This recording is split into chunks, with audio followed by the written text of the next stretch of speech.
as I go back in the 25 years in 3 different clubs, 16 in this one, as I said, it's been a real treat to get acquainted with the community, to get to know the business people, to be a part of building a solid community in a more solid world.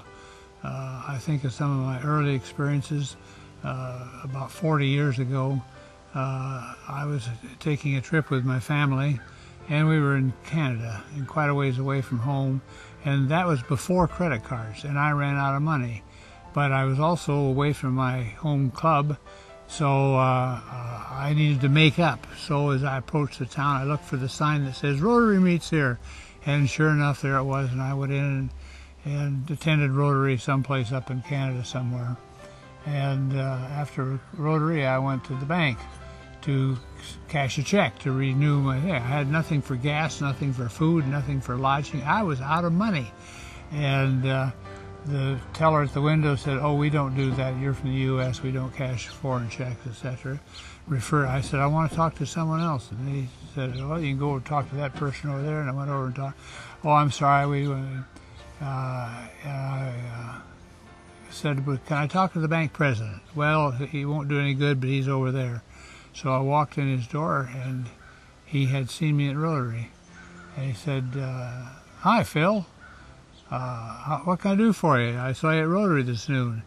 And I said, I'm away from home and I'm out of money. He said, "How much do you need?" You know, that's something you can't buy with money, that fellowship, that trustworthiness. And we have what we call the 4-way test, which is it the truth? Is it fair to all concerned? Will it build goodwill and better friendships? Will it be beneficial to all concerned?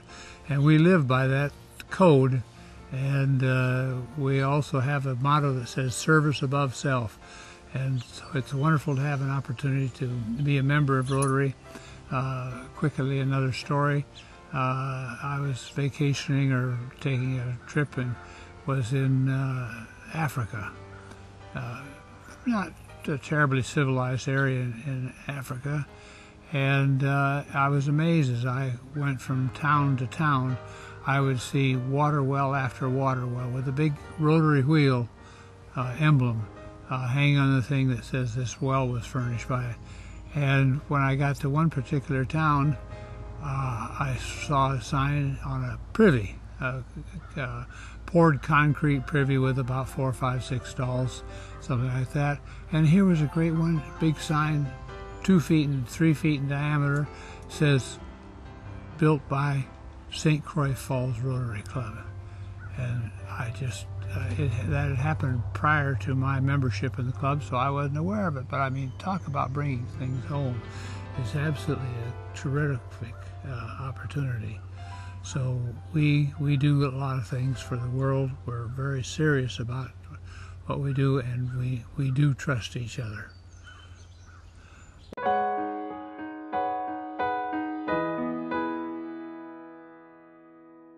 In the beginning of 1986, a Rotarian from the Grantsburg Rotary Club, a fellow by the name of Larry Metzel, came to town to start the Rotary Club and got in touch with Tom Bonneville and Don Poles, 2 businessmen here in St. Croix Falls.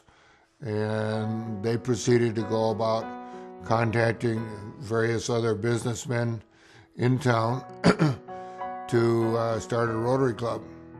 I was not approached per se to start the Rotary Club. I was approached by a member who was attending the Rotary Club at the time. In fact, that was Dave Danielson of St. Croix Falls here. He asked if I wanted or would be interested in joining the Rotary Club. I expressed an interest in doing so and attended a meeting with Dave Danielson and just followed through with that, and the rest is history. Well, I remember being asked one day by one of the business people in town if I had any interest in joining the Rotary Club. I, of course, didn't know anything about Rotary at that point and didn't know whether I would be interested in it or not. But it was explained to me that it was an organization of business and professional people, that they met on a weekly basis, that they were planning on meeting for lunch on a Wednesday, and I should come and have lunch with them and get to know more about Rotary and to see if I would be interested in becoming a Rotarian. I don't think I knew a lot about Rotary at the time I was first approached. Again, as I said, I attended a meeting and met the people who were involved at the time, of which there were probably 20 people, give or take. I remember we had a program at the first meeting. We had some members of an old Oldsmobile touring club, and they had a bunch of old Oldsmobile cars in the parking lot of the Dallas house. Anyway, I was able to meet the people involved at the time, and some of whom I knew and some of whom I didn't, and it just seemed like a good fit. When I learned about what Rotary was doing in the community and internationally, I thought, that's a pretty nice organization. I think that I'd like to belong to that. And so I joined, and it's been a great organization, and it's been very satisfying to be a member. Because I was a student of the month way back in 1958 in Owatonna, it was very easy to say yes to be a charter member of the Rotary Club. And so they worked at it, and in June of 1986, we became chartered.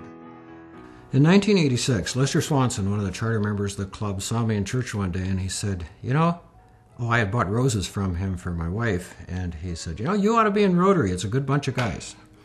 And I thought, sure, I need another thing in my life. I was about 40 years old, and I was busy all over the place. But at his insistence, I went to a meeting, and I saw that there was a four-way test, and that four-way test has the code in it that says, this is what you do if you go beyond just your normal living and make it actually beneficial for other people. The beneficial part of it is what made me say, this is something I could remind myself of every week. That there are a lot of people out here that want to give back to the communities that they have grown up in, that they live in, that they raise their children in. They want to make the communities better.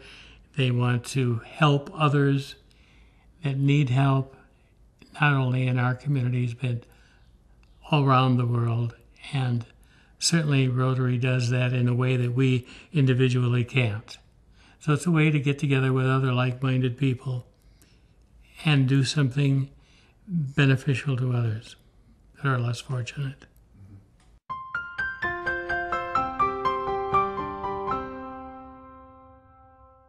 Service above self is the concept that there are 4 different areas where Rotarians do serve both their community and the rest of the world.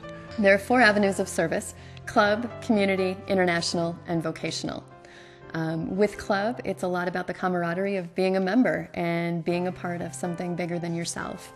A second is the community, where we do such things as buy all the cabinetry for the senior center in St. Croix Falls, or might build retaining walls at the skate park. Being involved in Wanigan Days, our town festival, those kinds of things, reaching out and helping to paint the community referral agency, those kinds of things are all a part of club. So the next one is international service, where we do such things as send books to Kosovo or dig latrines in Africa. And then of course vocational, we do a lot within the schools. That's where we support both the high school with Student of the Month programs and Strive programs, as well as bringing students in to be here for a year or send someone out for a year. Our club has been very active in Rotary's Youth Exchange program. We bring in students from other countries to spend a year living and going to school right here in our area. We also send out our students to other countries.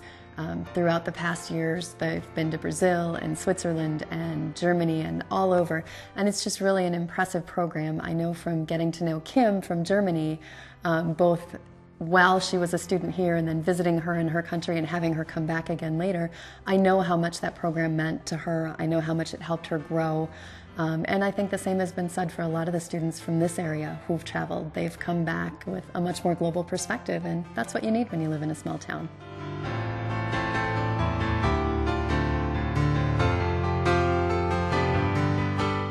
I joined Rotary because I wanted to become a part of something that was much bigger than myself. Even though we're a small club in northwestern Wisconsin, we've done some really huge things by banding with other clubs throughout the world. And it's just amazing the things that an organization can do, a service organization like Rotary can do, when you look at the scope and the size of our group and the power that this many individuals have that are all like-minded with the motto service above self. There's about 1.2 million Rotarians in the world.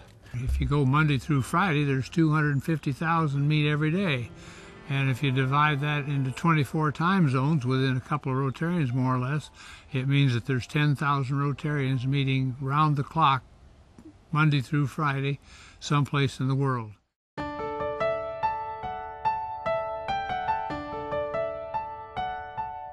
If you start out with our little 25-year-old club in St. Croix Falls with 40 members, and you expand that out to the district, you suddenly have 3,000 members between Hayward, Wisconsin and Albert Lea, Minnesota. That 3,000 members then joins with about 600 other districts around the world, and pretty soon you've got a really powerful force. That powerful force does things like a project to eradicate polio, where we send people actually to distribute the medication in various countries, and with that host club that's in that country, it gives us the power to effectively distribute the medication. When I was growing up, polio was a very real thing here in St. Croix Falls. And many of the students that I knew, in fact, some of my relatives were afflicted by it. It was a horrible disease. And that sounded like a good idea to me. And we found that by making a few dollars contributions out of our own pockets, that this money would be matched several times before it went to Rotary International and when used to buy serums that would be administered by Rotarians on a volunteer basis in areas of the world where governments could not reach. But Rotary, being an international organization, Rotarians knew how to get to where the people needed to get the vaccines. We've got it down to where there are only 3 countries left that have polio. Many of our members remember polio as children themselves, and we're down to 3 countries, and in one of those countries only 4 cases of polio reported this last year.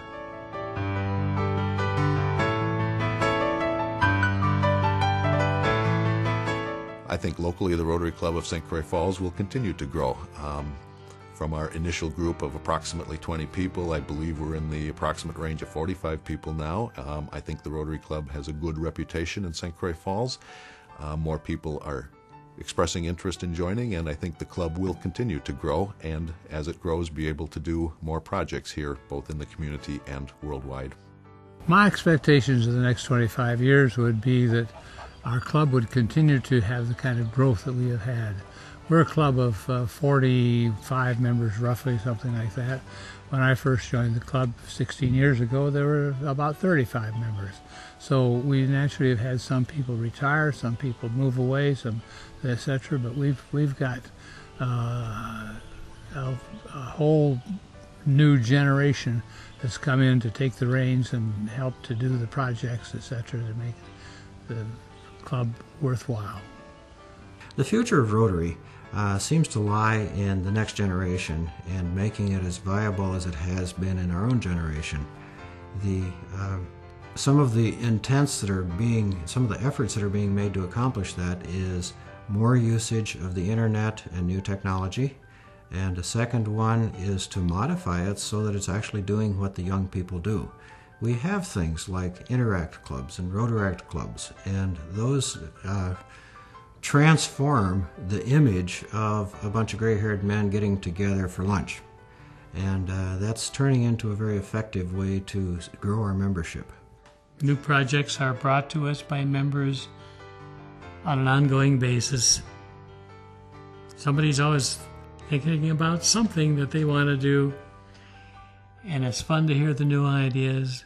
It's fun to see the enthusiasm of the other club members as they hear about the new idea. They grasp what it's all about, and they're enthusiastic and full speed ahead.